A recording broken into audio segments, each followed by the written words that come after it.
Good evening, good people.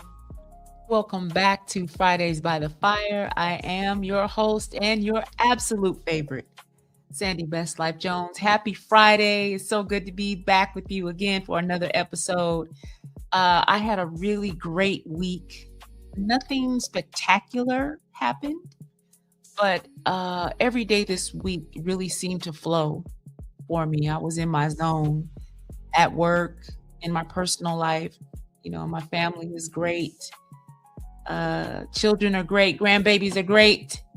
And it was just a really good week. And I just feel like this episode of Fridays by the Fire is the cherry on top of my just fabulous week. So, welcome back. I'm so glad that you are here with me tonight. So, tonight we want to talk about the subject matter of there's mistakes and then there's patterns of behavior. And I need us to really sit with this tonight because sometimes as women, we keep calling things mistakes when the truth of the matter is they have become habits, they have become cycles, they have become routines and patterns that are quietly shaping our lives. Now, let me just say this up front before we get started. This is not about blaming and shaming. It's not about beating ourselves up. It's not even really about perfection. It's about being honest with ourselves. Because like if you just want to make it really simple, forgetting your keys is a mistake. Missing a turn while you're driving, that's a mistake.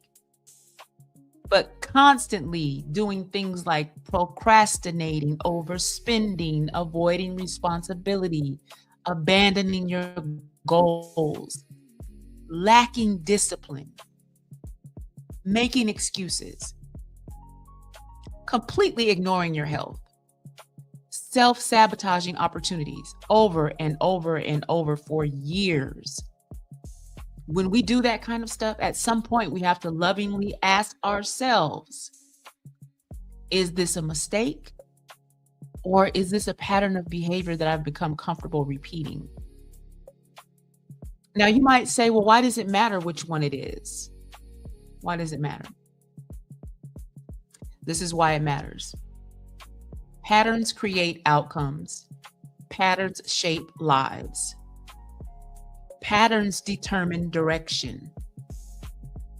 And if we don't interrupt unhealthy patterns, they eventually become identity. So you stop saying, I struggle with lateness.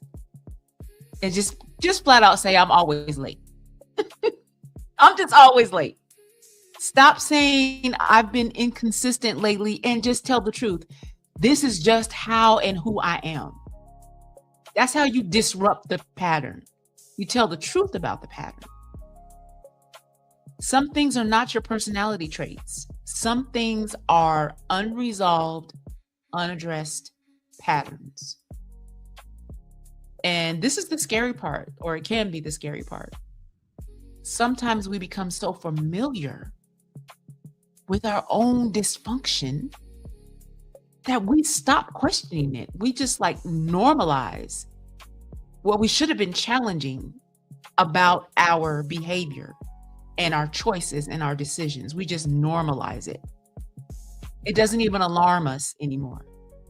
The level of dysfunction has gotten so high that we're desensitized to it. It doesn't alarm us. That's what happens when you get stuck in a pattern. So let's talk about this thing that we keep calling mistakes, because some of us are emotionally intelligent enough to recognize dysfunction in other people, but not always in ourselves. And tonight's show is really about self-accountability, not self-condemnation, but self-accountability. There are some women listening tonight who are absolutely brilliant, gifted, kind-hearted, filled with faith, but privately struggle with patterns that are draining their peace and delaying their growth. Things like chronic procrastination, which I used to suffer from. It was real bad. I could talk myself out of doing anything. I would put off for today, you know, what needed to be done today. I would put it off for weeks if I did it at all. And I started saying stuff like, well, I work better under pressure. I like the pressure. It helps me to perform. No. What I was really saying was I had developed a pattern of avoidance, and now stress had become my normal operating system. The lack of follow through, starting things and never finishing, business ideas, my workout plans, hello, budget goals, creative projects, healing journeys. I would get inspired, but then the consistency part that I needed to put into place, it disappeared when the discomfort of what I was doing showed up. So if I was endeavoring to do something and it got uncomfortable, then I would stop being consistent. And then pretty soon I would just stop doing it altogether. And so that's not a mistake anymore. When you do that over and over and over, like I used to, that's not a mistake. That's a pattern. Same thing goes with emotional spending. Buying things to soothe your emotions. Shopping because you feel overwhelmed. And for some reason, that shopping it helps you calm your nerves. That's why they call it retail therapy. There's nothing therapeutic about spending money that you don't have for things that you don't need. That's not therapeutic. That's a pattern of behavior that is delaying your growth and development. Rewarding yourself every time life gets hard. And before you know it, you got a closet full of this and a closet full of that, but the piece that you need, you cannot find. Bank account stress, child. Poor self-care. Ignoring your sleep, your water, your movement, your rest, your mental health, your doctor appointments. And then turning around and calling burnout being busy. No. That is a pattern of neglecting yourself. That constant disorganization. You lose things, you forget things. You're always running behind, living in chaos. And let me just say this. I understand that life happens. We all have moments when life is happening. But when chaos becomes your lifestyle, that's something different. Because living that way affects your confidence, your productivity. It disturbs your peace, and your credibility is questioned. Opportunities that you may have gotten slip through your fingers because people can see that you are consistently inconsistent. Let me say that again. You may miss opportunities because people can see that one of your greatest gifts is not showing up when you say you will, is being inconsistent. And so what they may want to give you this opportunity, but something in the back of their mind is saying she's not going to follow through. I've seen her do it too many times. I'm telling you, I was the queen of this. It wasn't until I turned 50 that I decided, not only am I going to start keeping my word to myself, I'm going to start keeping my word to other people. And so now I don't say yes unless I know I can follow through and get whatever I'm saying yes to, get it done. If I know I can't get it done, I'm going to tell you no. And it doesn't matter what it is. It doesn't matter how big or small the opportunity. If I know I don't have the capacity to follow through, I'm going to tell you no. And not feel bad about it. I'm going to tell myself the truth, and I'm going to tell you the truth. Some of us have adapted to dysfunction so long that order actually feels foreign. And I think that one of the biggest reasons we struggle to confront patterns is because we think accountability means shame, but it doesn't. It's not about shaming and blaming. It's about telling the truth about what's happening in your life right now. It's about no longer getting mad about the results you didn't get from the work you didn't do. You got to tell the truth about that thing. So that's what tonight is about. Tonight is not about shaming anyone, because I have been all of these things that I'm describing to you. I have done it. I have been it. I had to be healed from it. So if you're in the thick of it right now, listen, I got you, because I've been there. But there are ways to turn this thing around.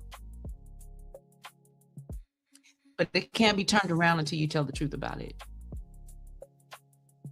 And stop making excuses for these patterns of behavior that are blocking you from who knows what. Because you may not see it, but the people around you see it. Your family definitely does. But even your friends and people that are close to you, people that have known you a long time, they see it. They notice the pattern. Now it's time for you to see it. It's time for you to acknowledge it so you can do something about it. So why do we repeat behaviors? Well, most unhealthy behaviors are emotional before they become behavioral, meaning that the pattern usually started somewhere deeper. For example, procrastination is often connected to fear of failure, fear of success, fear of not being perfect. So it's kind of like, instead of taking the risk of being disappointed, we delay the action. Overspending, it can be, like we said, emotionally soothing. Eating can be emotionally soothing for people. Been there. Some people are emotional shoppers. Some people overwork themselves out of emotion. So it's a different kind of behavior, but it's the same root cause. Trying to comfort ourselves without actually confronting ourselves. I think that inconsistency can come from low self-esteem, low self-trust. Maybe somewhere along the line, you stop believing in your own ability to stay committed. So now you expect yourself to quit. That's your own expectation of yourself. Oh, I'm gonna start, but I ain't gonna finish. You have that expectation of yourself. And when quitting becomes familiar, discipline is what starts to feel foreign. Overcommitting, it can come from that need to please disease. Saying yes to everything, helping everybody, showing up for everybody. Meanwhile, you are exhausted, overwhelmed, you are secretly resentful. But because you don't want to disappoint people, you keep repeating the cycle. And that secret resentment will cause sickness in your body. Ask me how I know. So this is why surface level motivation doesn't always fix deep-rooted patterns, because behavior modification without the internal reflection to go along with it usually doesn't last. That's why you can hear a sermon, you can watch a podcast, you can listen to a podcast. You can buy 12 planners, create 59 vision boards, get inspired every January, and still repeat the same cycles over and over. But y'all, listen, no shade, because I have been there. I have been there. Every January was this is my year. This is my year. I would make up some kind of rhyme to go with the year. It's 2022. What you gonna do? You know how we be doing stuff? Knowing darn well I done bought this gym membership that's gonna last about 90 days. And after that, I'm gonna tell myself, oh girl, you don't need to go to the gym. You can do it yourself. Girl, you don't need to follow no meal plan. Just use common sense. Every year, same thing, over and over and over until September 2024. I finally made the switch. And you can too. And it doesn't have to be about food. It can be about anything that has become a pattern of behavior that is stunting your growth, that is making you question how much you trust yourself, or making you incapable of trusting yourself, trusting your own word to yourself. You can break the cycle, but you got to tell the truth about it first. Information alone does not transform behavior, but awareness coupled with action will. Now let's anchor this in the scripture. Romans 12:2 says, be transformed by the renewing of your mind. Notice it says transformed by the renewing of your mind, not your mood, not your intentions, not your wishes, hopes, and dreams, but your mind.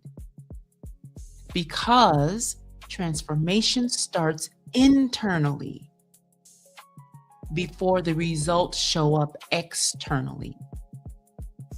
And I think this part here is where real healing begins, because once you identify the pattern, you have to interrupt it intentionally. It's not something that you can do by mistake. That interruption has to be intentional. It has to be something that you tell yourself, basically, I can't keep doing this and I'm not going to keep doing this. We're going to interrupt this pattern right here. And then you take action to do whatever you need to do to interrupt the pattern and to break the cycle. So let's make this as practical as we can, because like we said, awareness without action becomes another form of avoidance. Number one, you want to name the pattern honestly. Stop softening up everything, instead of I'm just bad with money, say, no, I have developed unhealthy financial habits. I am a spendaholic, a shopaholic, a foodaholic, whatever holic you are. You got to name it. You got to let yourself feel it so you can heal it. Name it. Name it what it is. Instead of saying I'm always late, call it what it is. I struggle with time management and discipline. Right now, I do not have the self-discipline it takes to be on time. I do not have it. But this is what I'm going to do to develop it. And then whatever you need to do, whatever help you need to go get, go ahead and do that. But call it what it is, because language matters. It's that vague language that protects the pattern, but honest language exposes those patterns. Number two, identify the trigger. Ask yourself, what emotion shows up before this behavior? Right before I get ready to do this thing that I know is not healthy for me, what emotion is showing up for me? What emotion am I feeling right now before I get ready to eat this thing that I shouldn't be eating, before I get ready to make this phone call to this person that has shown me more than once that they are not for me? What emotion shows up in my body right before I get ready to buy this purse when I know I already have 5 of these purses in different colors? What emotion shows up when I know I have to be somewhere at 7 and I start getting ready at 6:30 and this place I have to be is 45 minutes away? What emotion is showing up in my body right before I make that decision that I know is going to sabotage what it is I'm getting ready to do? What emotion is showing up in me right before that? What environment feeds this cycle? Am I at home? Am I at work? Am I around my friends? Am I with my family? Am I what environment am I in that's feeding this cycle, this pattern of inconsistency? What thought pattern keeps repeating in my mind? Because if you don't identify that trigger, you're going to keep fighting the symptom, but you will never address the actual dis-ease. Number 3, stop making dysfunction your identity. This one right here, some of us have repeated certain behaviors so long that we have built personalities around them. Girl, I'm just messy. I'm just emotional. I'm just lazy. I'm just inconsistent. No. Maybe you just learned some really unhealthy patterns, but that's not who you are. It is what you are currently doing. You are being messy. You are being emotional. You are being inconsistent. You are being lazy, but that's not necessarily who you are. Or who you are permanently, because patterns can change. Yes, patterns can change. I have done it in my own life. Patterns can change. Number 4, build self-trust slowly. And this is really important.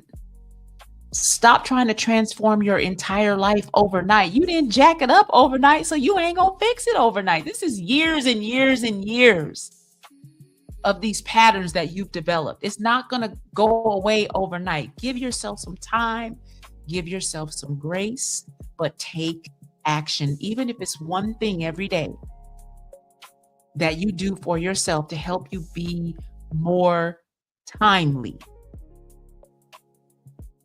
If that means you got to sit your clothes out the night before, like I have been doing since the 6th grade, then do that. If you got to go into MapQuest and map out your trip so you know exactly where you're going and how long it's going to take you, do it. If you have to write on sticky notes and put those sticky notes all over the house so you don't forget what it is you need to do, do that. Whatever it takes. Keep your promises to yourself.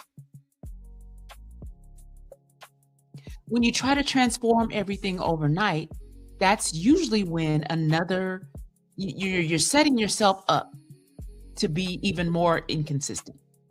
So start small. Keep promises to yourself. Keep promises to yourself. Keep promises to yourself. Drink the water.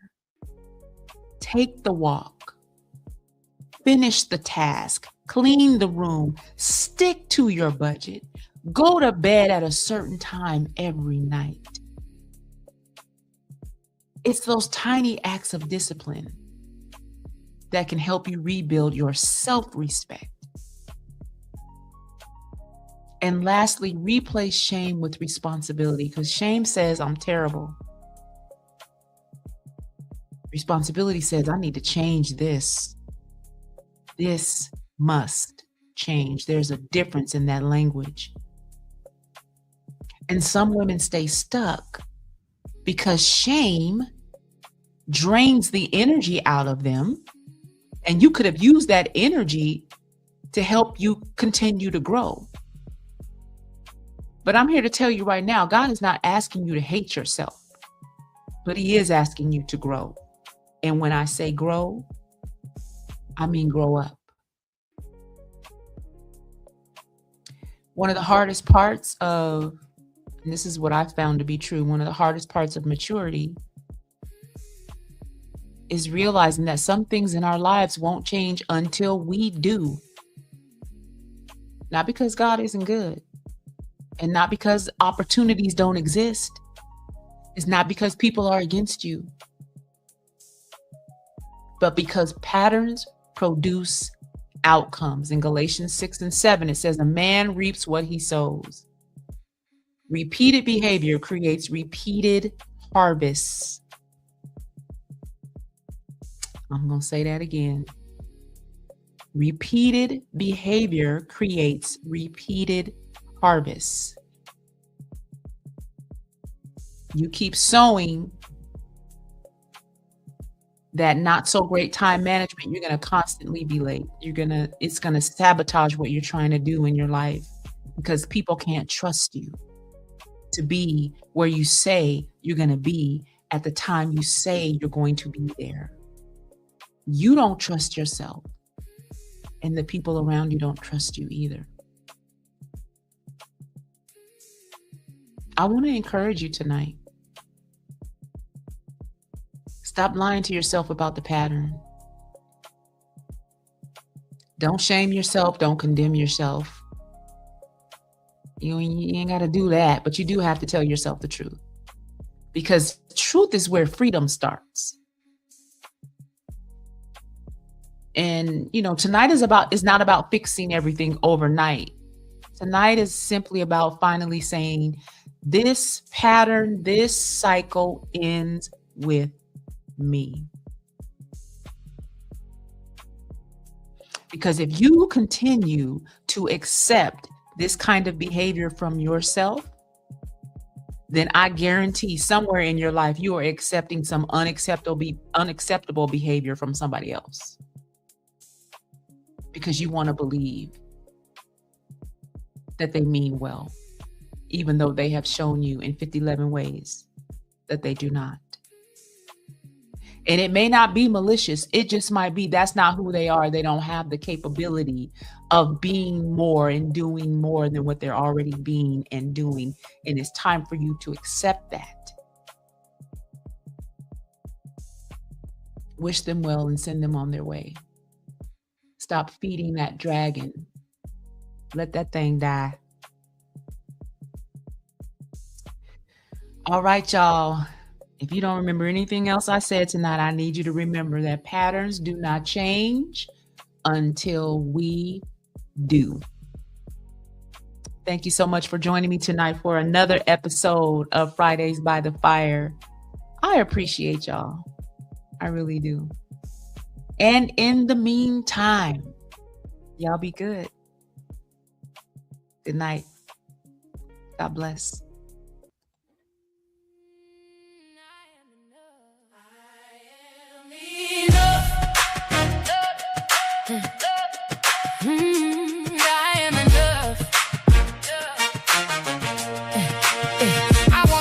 Like lace. When I was happy, had to tell my face. Smile through the ache. Then I had enough. Looked in the mirror, saw heaven in my frame. No more begging for a seat, you make sure they know my name. You said, no, don't you worry about what tomorrow holds. Birds still get their breakfast. And flowers still unfold. So I'm laying it down, this heavy little crown. If you feed the sparrow, you'll cover me now. I'm breathing again, I'm letting it go. You know what I need before I know I am enough, enough. Held in your love, your love, your love. Seek first the kingdom, love will come in time. So I trust you now, lead me somehow, today is enough. Is in your hands. I used to chase to win, thought they owed me more. Tried to force the door till you open my eyes. Show me I matter. I am the prize. No more fear in the dark, no more running away. Showered with mercy, covered in grace. You know my secrets, still love who I am. So why would I panic when I'm in your plan? So I'm laying it down, this heavy little crown. If you feed the sparrow, you'll cover me now. I'm breathing again, I'm letting it go. You know what I need before I know I am enough. Held in your love, your love, your love. Seek first the kingdom, love will come in time. Ooh, I trust you now, lead me somehow, today your hands. Ain't crying no more if you close that door. Close that door. It was never my door. Never my door. Look at the field, look at the birds. You were faithful then. Always put me first. I don't chase what fades. I choose what remains. I'm covered in grace. Trusting your words, seeking your face. I am enough, enough, held in your love. Seek first the kingdom. Love always comes on time. I trust you now. I trust you now. Lead me somehow. Lead me somehow. Today is enough. My life is in your hands.